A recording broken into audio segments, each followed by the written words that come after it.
Hi welcome to mix kitchen. இன்றைக்கி நம்ம திவாலி ரெசிப்பியில் நம்ம நெக்ஸ்ட்டு பார்க்க போகிற ரெசிபி வந்து பாசிப்பருப்பு முறுக்கு எப்படி பண்ணுறதுன்னு பார்க்கலாம். நிறைய வெரைட்டியான முறுக்கு வந்து நம்ம பார்த்துருக்கோம். பட் பாசிப்பருப்பு முறுக்கு வந்து நீங்கள் சாப்பிட்டு பாருங்கள், ரொம்ப யூனிக்காக செம்ம டேஸ்ட்டாக நல்லாயிருக்கும், ஹெல்த்தியும் கூட. இன்னொன்று வீட்டில் இருக்கிற சிம்பிளான கடையில் வாங்கின அரிசி மாவை வச்சே நம்ம வந்து பண்ணிடலாம். வாங்க எப்படி பண்ணுறதுங்கிறத பார்க்கலாம். நம்ம சேனலை இன்னும் சப்ஸ்கிரைப் பண்ணாதவங்க மறக்காமல் சப்ஸ்கிரைப் பண்ணிக்கோங்க. பக்கத்தில் இருக்கிற பெல் ஐக்கானையும் ப்ரெஸ் பண்ணுங்கள். அப்போ தான் நான் போடுற வீடியோவோட அப்டேட்ஸ் உங்களுக்கு வரும். பாசிப்பருப்பு முறுக்கு செய்கிறதுக்கு வந்து தேவையான பொருள்: 1 கப்பு அரிசி மாவு. நான் வந்து இது கடையில் வாங்கின அரிசி மாவு தான் எடுத்திருக்கேன். பாசிப்பருப்பு, சீரகம், வெண்ணெய், உப்பு, ஒரு 2 பச்சை மிளகாய், பெருங்காயத்தூள். இந்த பச்சை மிளகாய் வந்து ஆப்ஷன் தான், உங்களுக்கு வேணும்னா போட்டுக்கலாம், இல்லாட்டினா தேவையில்லை.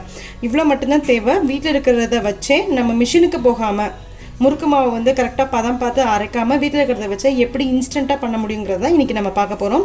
வாங்க இப்போ பார்க்கலாம். இப்போது 1 கப்பு அரிசிக்கு 1/4 கப்பு பாசிப்பருப்பு.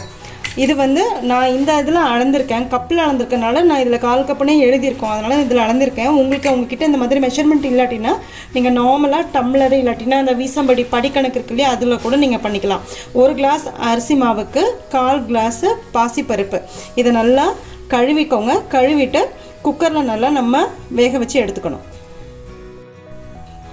இப்போது இதை மூடி போட்டு குக்கரில் நான் வச்சிடுறேன். ஒரு 3 விசில் வச்சுட்டு நான் இதை இப்போ பார்த்திங்கன்னா பாசிப்பருப்பை நம்ம நல்லா வேக வச்சு எடுத்துட்டோம். இங்கே பாருங்கள், இதுலேயே நல்லா மசியுது.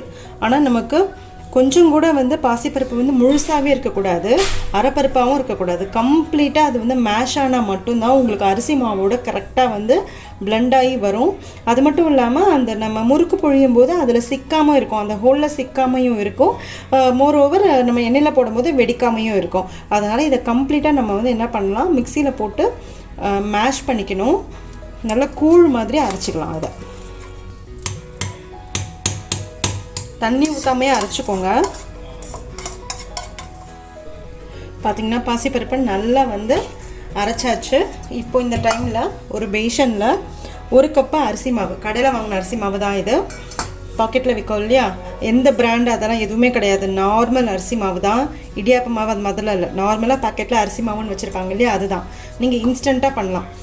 அரிசி மாவில் நம்ம வந்து ரெடி பண்ணி வச்சுருக்க இந்த பாசிப்பருப்பை அரைச்சதை போட்டுடலாம். நீங்கள் பவுடரை போடுறத விட இந்த மாதிரி வேக வச்சு நீங்கள் போடும்போது தான் உங்களுக்கு அந்த பாசிப்பருப்போட நல்ல டேஸ்ட்டு கிடைக்கும், ஸ்மெல்லும் ரொம்ப நல்லாயிருக்கும்.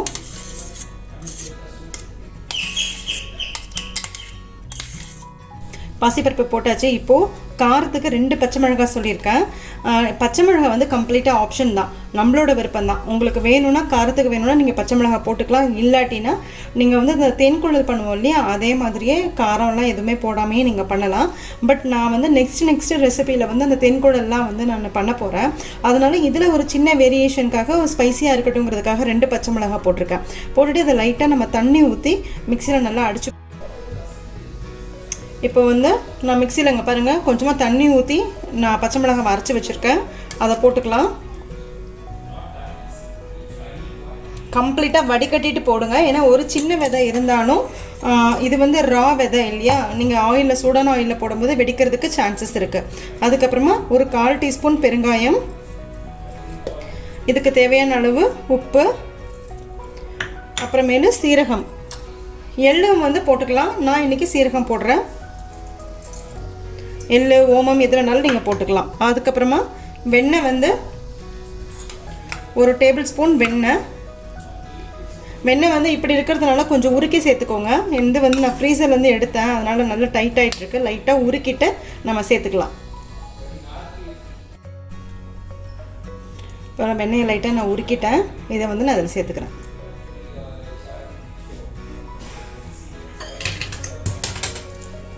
இப்போ நம்ம பாசி பருப்பும் போட்டிருக்கிறதுனால, இது அது பேர் என்ன, பச்சை மிளகாவும் நம்ம அரைச்சி போட்டிருக்கிறதுனால தண்ணி ஆல்ரெடி இதில் கொஞ்சம் இருக்கும். பார்த்துட்டு வேணும்னா நம்ம தண்ணி சேர்த்துக்கலாம். சைமில்டேனியஸாக நீங்கள் எண்ணெயை வந்து காய வச்சுக்கோங்க.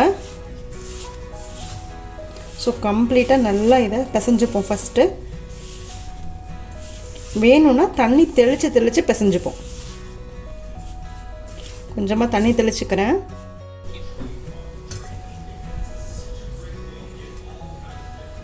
இப்போ மாவு நல்லா பிசையலாம். கொஞ்சமாக தண்ணி தெளித்து பிசைவோம். இப்போது நான் வந்து இந்த டம்ளரில் 1 டம்ளர் தண்ணி எடுத்துக்கிட்டேன். அது எனக்கு கரெக்டாக இருந்தது.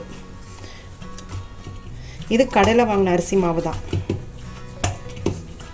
இப்போ நம்ம எண்ணெய் நான் ஆல்ரெடி காய வச்சுருக்கேன். இப்போ நம்ம முறுக்கு பொழியை ஸ்டார்ட் பண்ணிவிடுவோம். பாருங்கள், கையில் ஒட்டாமல் எவ்வளோ சூப்பராக வந்துருச்சு பார்த்தீங்களா மாவு. ஸோ வெண்ணெய் மாதிரி இருக்குது மாவு. இப்போது நம்ம முறுக்கு பொழிய ஆரம்பிச்சிடலாம். இப்போது இந்த மாதிரி ஒரு முறுக்கு உலக்கில் நான் அந்த ஸ்டார் வச்சு போடுறேன். அதுக்கப்புறமா உங்களுக்கு எவ்வளோ தூரம் மாவு தேவையோ அவ்வளோ மாவு எடுத்துக்கோங்க.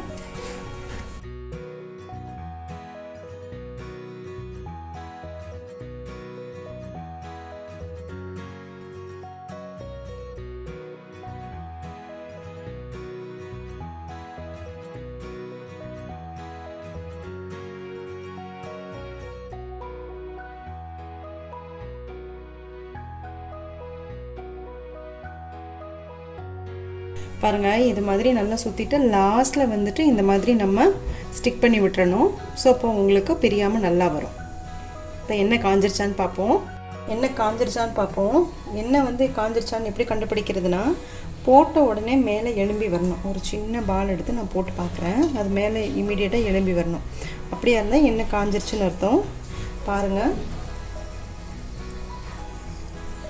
எண்ணெய் காஞ்சிருச்சு. இப்போ நம்ம முறுக்கு வந்து போட ஆரம்பிச்சிடலாம். முறுக்கு உங்களுக்கு வந்து எப்பயுமே பலகாரம் செய்யும்போது மீடியமில் வச்சாலும் சரி, ஹை ஃப்ளேமில் வச்சாலும் சரி, ஒரே சீராக முறுக்கு போட்டோன்னே சிம்மில் வைக்கிறது அது மாதிரி பண்ணக்கூடாது. எப்பயுமே ஒரே சீராக நீங்கள் வந்து நெருப்பை நீங்கள் வச்சுருந்தீங்கன்னா, ஃப்ளேமை கரெக்டாக வச்சுருந்தீங்கன்னா உங்களுக்கு எந்தவித தப்பும் இல்லாமல் உங்களுக்கு கரெக்டாக வெந்து வரும். முறுக்கும் வந்து பிரியாமல் வரும். ஸோ இப்போ ஃபஸ்ட்டு நம்ம முறுக்கு போட்டுருவோம்.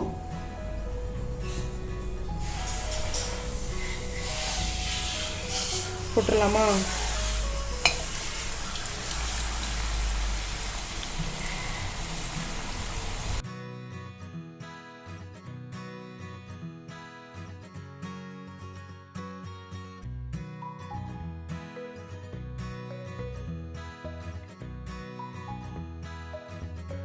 முறுக்கு போட்டுருவோம்.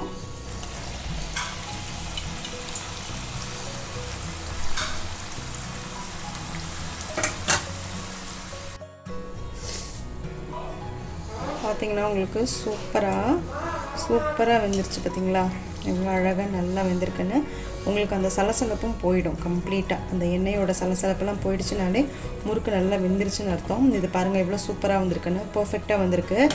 இது வந்து நான் லாஸ்ட்டாக இருக்கிற அந்த ஃபினிஷிங் இது இருக்கு இல்லையா, அதை நான் ஒட்டாமல் விட்டுட்டேன் கொஞ்சம் கரெக்டாக. அதனால் கொஞ்சம் லைட்டாக உடஞ்சிருச்சு. மீதிப்படி சூப்பராக இருக்கும். ட்ரை பண்ணி பாருங்கள். இதே மாதிரி எல்லா முறுக்கையும் நம்ம போட்டு எடுத்துக்கலாம்.